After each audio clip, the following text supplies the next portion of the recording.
For determination of crystal structures we're using X-ray diffraction.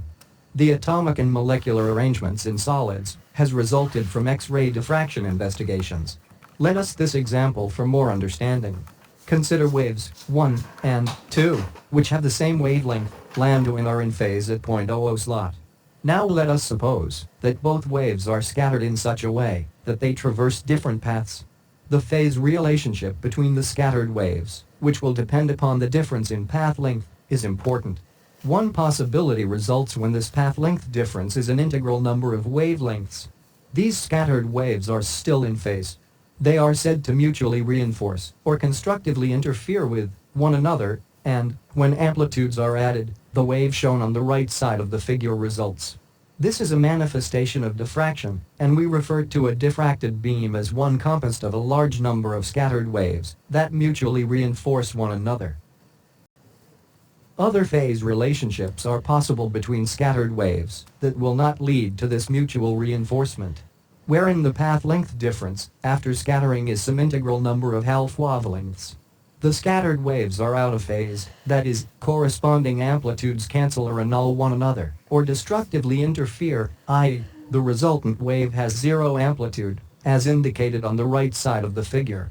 Of course, phase relationships intermediate between these two extremes exist, resulting in only partial reinforcement. Now, let us see what the relation between X-ray diffraction and Bragg's law. X-rays are a form of electromagnetic radiation that have high energies and short wavelengths on the order of the atomic spacings for solids. When a beam of X-rays impinges on a solid material, a portion of this beam will be scattered in all directions by the electrons associated with each atom or ion that lies within the beam's path. Let us now examine the necessary conditions for diffraction of X-rays by a periodic arrangement. Consider the two parallel planes of atoms which have the same H, K, and L Miller indices and are separated by the interplanar spacing, d, H, K, L. Now assume that a parallel, monochromatic, and coherent, in phase beam of X-rays of wavelength is incident on these two planes. At an angle θ. Two rays in this beam, labeled 1 and 2, are scattered by atoms, P and Q. Constructive interference of the scattered rays occurs also at an angle θ to the planes, if the path length difference between 1p1 slot and 2q2 slot is equal to a whole number, n, of wavelengths. That is, the condition for diffraction is given by this relation.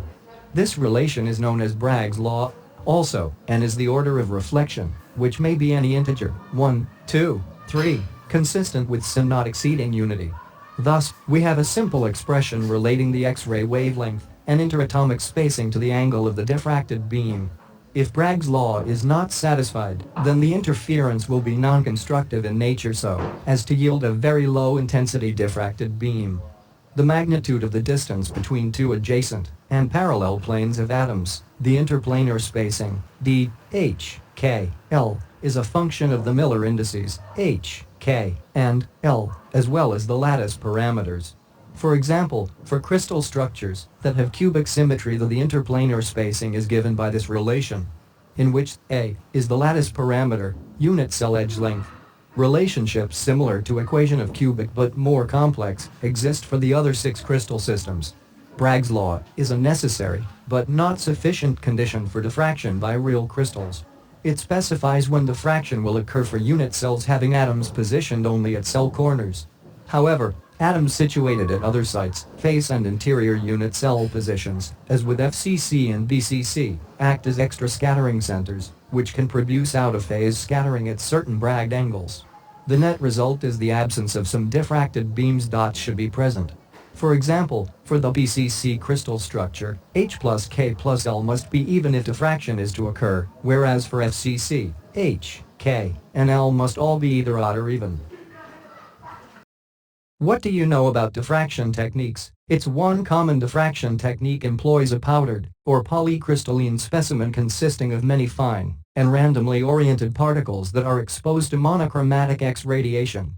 Each powder particle or grain is a crystal, and having a large number of them with random orientations ensures that some particles are properly oriented such that every possible set of crystallographic planes will be available for diffraction. The diffractometer is an apparatus used to determine the angles at which diffraction occurs for powdered specimens. Its features are represented schematically in this figure. A specimen S in the form of a flat plate is supported so that rotations about the axis labeled O are possible. This axis is perpendicular to the plane of the page.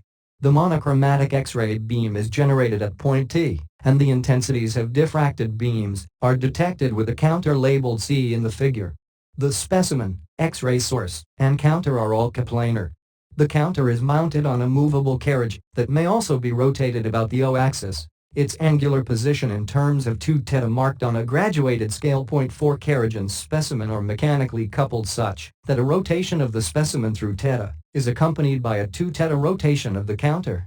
This ensures that the incident and reflection angles are maintained equal to one another. Collimators are incorporated within the beam path to produce a well-defined and focused beam. Utilization of a filter provides a near monochromatic beam.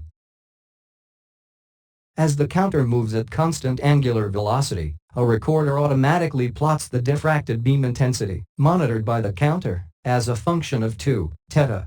2 θ is termed the diffraction angle, which is measured experimentally. In this figure we show a diffraction pattern for a polycrystalline specimen of iron. The high-intensity peaks result when the Bragg diffraction condition is satisfied by some set of crystallographic planes. These peaks are plane-indexed in the figure. Other powder techniques have been devised wherein diffracted beam intensity and position are recorded on a photographic film instead of being measured by a counter. One of the primary uses of X-ray diffractometry is for the determination of crystal structure. The unit cell size and geometry may be resolved from the angular positions of the diffraction peaks, whereas arrangement of atoms within the unit cell is associated with the relative intensities of these peaks.